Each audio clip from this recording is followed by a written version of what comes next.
ಗೆಳೆಯರೇ, ಕೃಷಿ ಸಂಪದ ಚಾನಲ್ಗೆ ಮತ್ತೊಮ್ಮೆ ಸ್ವಾಗತ ಗೆಳೆಯರೇ. ಇವತ್ತಿನ ವಿಷಯ ಏನಪ್ಪ ಅಂತಂದ್ರೆ, ಎಲ್ಲ ಸೊಂಟೆ ಬೆಳೆಗಾರರು ಆತಂಕಗೊಂಡಾರ.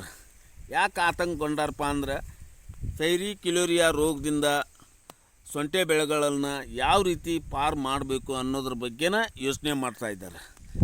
ಚಿಂತೆ ಮಾಡುವಂಥ ಪ್ರಶ್ನೆಯೇ ಇಲ್ಲ ಗೆಳೆಯರೇ. ಫೈರಿ ಕ್ಯುಲೇರಿಯಾದಿಂದ ನಾವು ಆ ರೋಗದಿಂದ ಯಾವ ರೀತಿ ಸೊಂಟೆ ಬೆಳೆಗಳನ್ನ ರಕ್ಷಣೆ ಮಾಡಬೇಕು ಅನ್ನೋದ್ರ ಬಗ್ಗೆನ ಇವತ್ತಿನ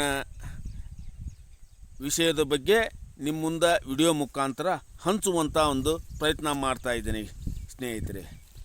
ಸ್ನೇಹಿತರೆ, ಯಾರೆಲ್ಲ ಈ ನನ್ನ ಚಾನಲ್ನ ಸಬ್ಸ್ಕ್ರೈಬ್ ಮಾಡದೆ ನನ್ನ ಸ್ನೇಹಿತರು ನೋಡ್ತಾ ಇದ್ದೀರಿ, ಬೇಗನೆ ನನ್ನ ಚಾನಲ್ನ ಸಬ್ಸ್ಕ್ರೈಬ್ ಮಾಡಿಕೊಳ್ರಿ. ಹಾಗೆ ವಿಡಿಯೋ ನಿಮ್ಮ ಮನಸ್ಸಿಗೆ ಮುಟ್ಟಿದರೆ ಒಂದು ಲೈಕ್ ಕೊಡೋದನ್ನು ಮರಿಬೇಡಿ ಗೆಳೆಯರೇ. ಹಾಗೆ ಬಾಜು ಇರುವ ಬೆಲ್ ಐಕನ್ ಮೇಲೆ ಬೆಳ್ಳಿಟ್ಟು ಆನ್ ಮಾಡ್ಕೊಳ್ಳಿ. ನಾ ಮಾಡುವಂಥ ಎಲ್ಲ ವಿಡಿಯೋಗಳು ನಿನ್ನ ಮೊಬೈಲ್ಗೆ ನೋಟಿಫಿಕೇಷನ್ ಮುಖಾಂತರ ಬರ್ತಾವಂತ ಅಂದ್ಕೊಂಡು ವಿಡಿಯೋನ ಪೂರ್ತಿ ನೋಡಿ ಫೈರಿ ಕ್ಯುಲೇರಿಯಾ ರೋಗದಿಂದ ಸೊಂಟೆ ಬೆಳೆಗಳನ್ನ ರಕ್ಷಣೆ ಮಾಡಿ ಅಂದ್ಕೊಳ್ಳುತ್ತಾ ವಿಡಿಯೋದಾಗ ಏನೈತಿ ಮತ್ತು ಯಾವ ರೀತಿ ಫೈರಿ ಕ್ಯುಲೇರಿಯಾ ರೋಗದಿಂದ ನಾವು ತಡೆಗಟ್ಟಬೋದು, ಬೆಳೆಗಳನ್ನ ರಕ್ಷಣೆ ಮಾಡ್ಕೋಬೋದು ಅನ್ನೋದ್ರ ಬಗ್ಗೆ ನೋಡ್ಕೊಂಡು ಬರೋಣ ಬನ್ನಿ. ನೋಡಿ ಗೆಳೆಯರೆ, ಫೈರಿ ಕ್ಯುಲೇರಿಯಾ ಎಂಬ ಶುಂಠಿ ಬೆಳೆಗಳಿಗೆ ಬರುವಂಥ ರೋಗ ಇದು ಸಾಮಾನ್ಯವಾಗಿ ಬರೋದಿಲ್ಲ ಗೆಳೆಯರೆ. ಇದು ಹೆಚ್ಚಾನೆಚ್ಚು ಮಳೆ ಬೀಳುವ ಪ್ರದೇಶಗಳಲ್ಲಿ ಬರ್ತೈತಿ.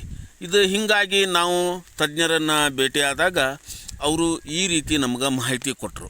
ಯಾವ ರೀತಿಪ್ಪ ಅಂತಂದ್ರೆ, ಇದು ಹೆಚ್ಚಾನೆಚ್ಚು ಮಳೆ ಬೀಳುವ ಪ್ರದೇಶಗಳಲ್ಲಿ ಬರ್ತೈತಿ ಮತ್ತು ಭೂಮಿ ಒಳಗಿನ ಶಿಲೀಂಧ್ರದಿಂದ ಇನ್ನೊಂದು ಜಾಗದಿಂದ ಇನ್ನೊಂದು ಜಾಗಕ್ಕೆ ಹರಡುವಂಥ ರೋಗ ಅಂತ ನಮ್ಗೆ ಅವರು ಮಾಹಿತಿ ಕೊಟ್ಟರು. ಇದನ್ನು ಯಾವ ರೀತಿ ಹತೋಟಿ ಮಾಡಬೇಕು ಅನ್ನೋದ್ರ ಬಗ್ಗೆನೂ ನಮ್ಗೆ ಮಾಹಿತಿ ಕೊಟ್ಟರು. ಅದೇ ಮಾಹಿತಿನ ಇಲ್ಲಿ ನಿಮಗೆ ಬರ್ತಾ ನಿಮ್ಮ ವಿಡಿಯೋದಲ್ಲಿ ಎಲ್ಲ ಮಾಹಿತಿ ಹೇಳುತ್ತಾ ಹೋಗುವಂಥ ಸಣ್ಣ ಪ್ರಯತ್ನ ಮಾಡ್ತಾಯಿದ್ದೀನಿ. ಬನ್ನಿ ಗೆಳೆಯರೆ. ಮೊದಲೇ ಹೇಳಿದಾಗೆ ಗೆಳೆಯರೆ, ಫೈರಿ ಕ್ಯುಲೇರಿಯಾ ರೋಗ ಅದು ಅಕ್ಟೋಬರ್ದಾಗ ಕಂಡು ಬರ್ತಾಯಿತ್ತು.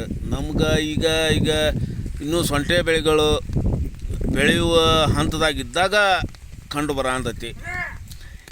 ಇದೊಂದು ರೋಗ ಯಾವ ರೀತಿ ರೋಗಪ್ಪ ಅಂತಂದ್ರೆ, ಒಂದ್ಸಲ ಸೊಂಟಿ ಬೆಳೆಗಳಿಗೆ ಬಂದರೆ ಇದು ಸೊಂಟಿಗಳ ಬೆಳೆನ ನಾಶ ಮಾಡುವಂಥ ರೋಗ ಗೆಳೆಯರೆ. ಇಲ್ಲಿ ಸ್ಕ್ರೀನ್ ಮೇಲೆ ನೋಡ್ತಾ ಇದ್ದಿರಲ್ಲ, ಇದು ಎಷ್ಟೋ ಜನರ ನೆಮ್ಮದಿನ ಹಾಳು ಮಾಡೈತಿ ಫೈರಿ ಕ್ಯುಲೇರಿಯಾ ರೋಗ.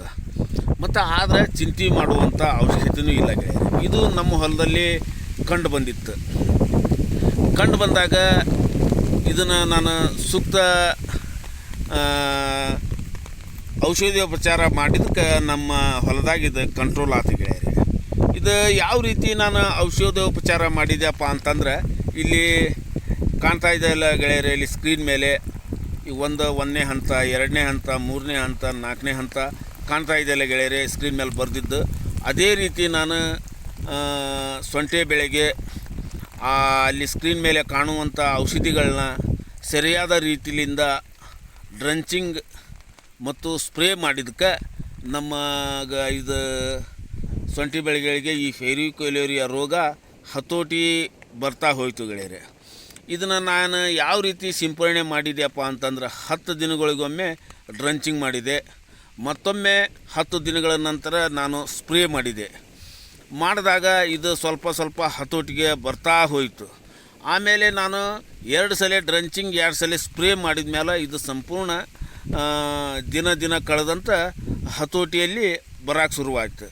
ಇದು ನೋಡ್ರಿ ಇಲ್ಲಿ ಗೆಳೆಯರೆ, ನಾನು ಫೈರಿ ಕ್ಯುಲೇರಿಯಾ ರೋಗ ಬಂದಾಗ ಯಾವ ರೀತಿ ಸೊಂಟೆ ಬೆಳೆ ಇತ್ತು, ಈಗ ನಾನು ಅಲ್ಲಿ ಸ್ಕ್ರೀನ್ ಮೇಲೆ ಕಾಣುವಂಥ ಔಷಧಿಗಳನ್ನ ಸಿಂಪರಣೆ ಮಾಡಿದ ಮೇಲೆ ನಮ್ಮ ಸೊಂಟೆ ಬೆಳೆ ಯಾವ ರೀತಿ ಆಗಿದೆ ಅನ್ನೋದನ್ನು ನಿಮಗೆ ಮೊದಲು ಯಾವ ರೀತಿ ಇತ್ತು, ಈಗ ನಾ ಸ್ಪ್ರೇ ಮಾಡಿದ ನಂತರ ಯಾವ ರೀತಿ ಸೊಂಟೆ ಬೆಳೆ ಬರೋ ಅಂಥದ್ದು ಅನ್ನೋದು ನಿಮ್ಮ ಕಣ್ಣು ಮುಂದೆ ಕಾಣ್ತಾ ಇದೆ ನೋಡಿ ಗೆಳೆಯರೆ.